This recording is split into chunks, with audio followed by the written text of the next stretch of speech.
Parfois, beaucoup de chercheurs d'emploi n'ont pas d'emploi parce qu'ils n'ont pas de target. Ils veulent être partout et à tout moment. Être taximan, ce n'est pas un petit métier. Tu peux être celui qui a les 4000 taxis qui se trouvent dans ta ville.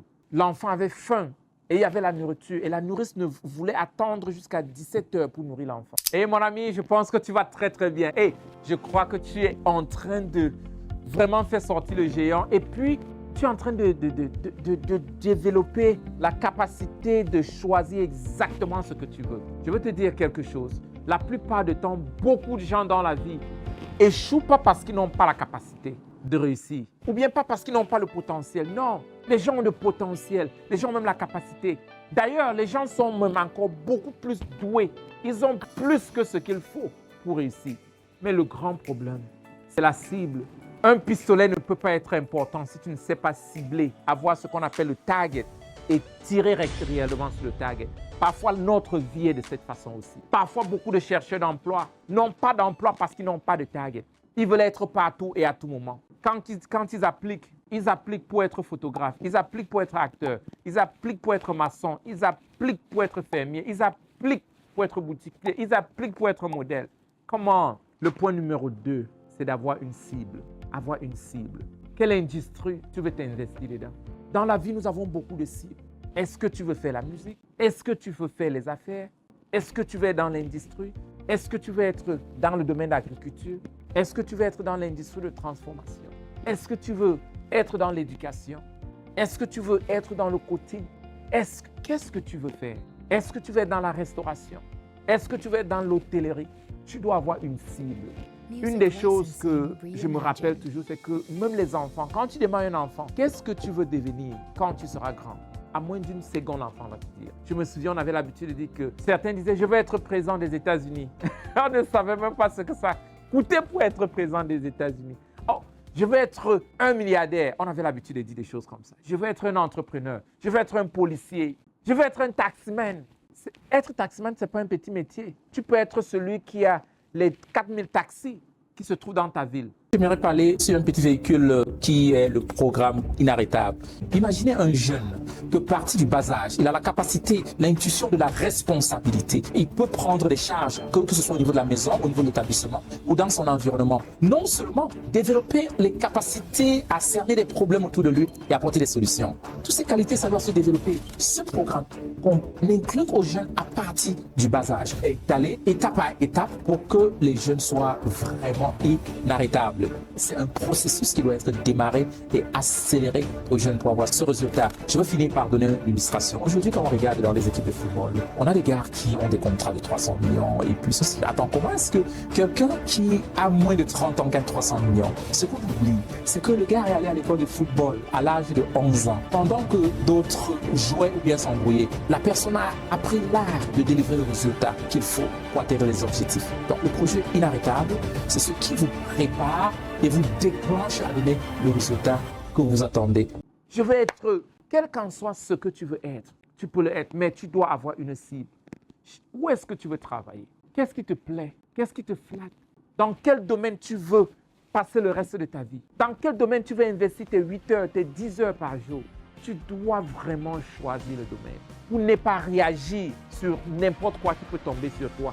D'ailleurs, la plupart des gens sont frustrés parce qu'eux-mêmes, ils n'ont pas choisi leur domaine. Et si tu ne choisis pas ton domaine, la vie t'imposera un domaine et ça conduira à la frustration. Donc, quel est ton domaine? Quel est le domaine qui t'intéresse? Partant de ta passion, de ce que tu aimes faire, quel est ce domaine? Tu dois être établi. Tu dois savoir exactement où est-ce que tu dois avoir envoyé tes applications. Qui est-ce que tu vas consulter? Parce que tu es très clair avec ton domaine de travail. S'il te plaît, prends le temps aujourd'hui. Si tu ne l'as jamais fait dans ta vie, ou même si tu as toujours travaillé pour une société dans un domaine où tu n'aimes pas, il ne se fait pas tard. Tu peux changer, tu peux pivoter, tu peux recommencer exactement là où tu veux. Souviens-toi que tu as une seule vie et cette vie, c'est maintenant. Et ce n'est pas l'argent que tu gagneras qui te donnera la joie de vivre.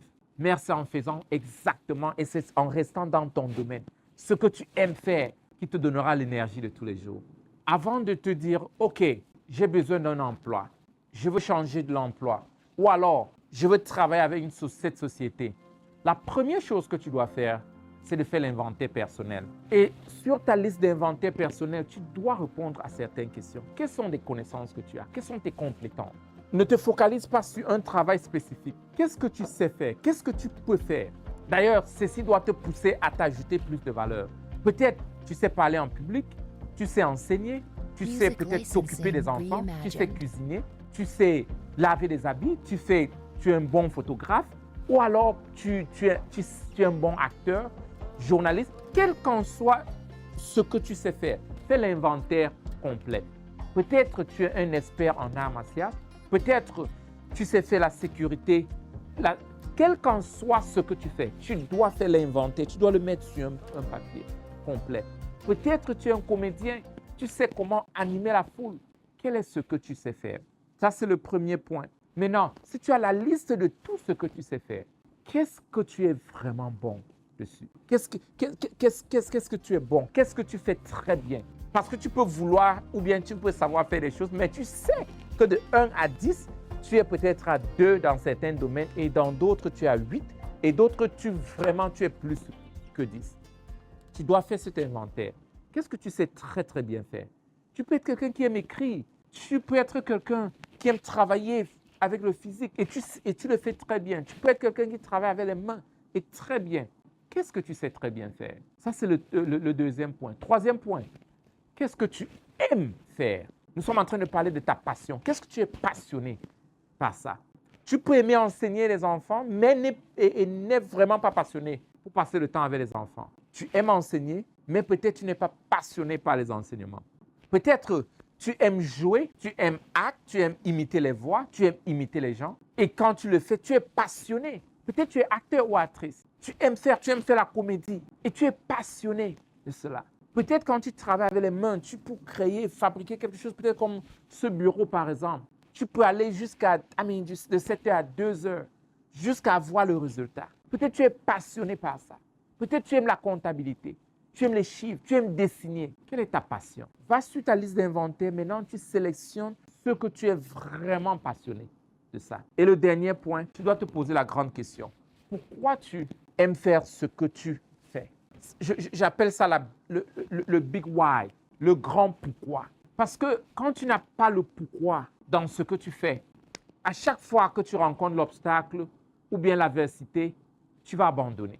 Quel est ton pourquoi? Pourquoi est-ce que tu fais cela? J'ai discuté avec un coach dernièrement. Elle m'a dit, vraiment, elle était en train de m'expliquer que quand elle avait 7 ans, sa nourrice a tapé sur elle pour la première fois. Parce que l'enfant avait faim et il y avait la nourriture. Et la nourrice ne voulait attendre jusqu'à 17 heures pour nourrir l'enfant. Et il était presque midi. Elle ne pouvait pas se ressaisir. Elle a pris la nourriture et l'a donnée à cet enfant. Mais là, sa nourrice l'a tapé pendant au moins 8 heures de temps. Et depuis ce jour, c'est comme si quelque chose a émergé en elle. Elle n'aime pas voir les enfants souffrir de famine. Et c'est comme si cela s'est émergé dans ses émotions. Pourquoi tu fais ce que tu fais? Peut-être c'est à cause de ce que tu as vécu. Peut-être c'est à cause du trauma que tu as dépassé. C'est peut-être à cause de certains gens qui n'ont pas de voix. C'est pourquoi tu te lèves pour eux. Peut-être ça a à voir avec ton histoire. J'aimerais que tu donnes la raison. Vas-y, réponds à ces 4 points. Fais l'inventaire. Prends ce que tu es très bien dessus. Prends ce que tu es passionné dessus et donne-moi le grand pourquoi. Ça, c'est la première liste. Et demain, nous allons parler de quelque chose plus approfondi. À nous revoir demain.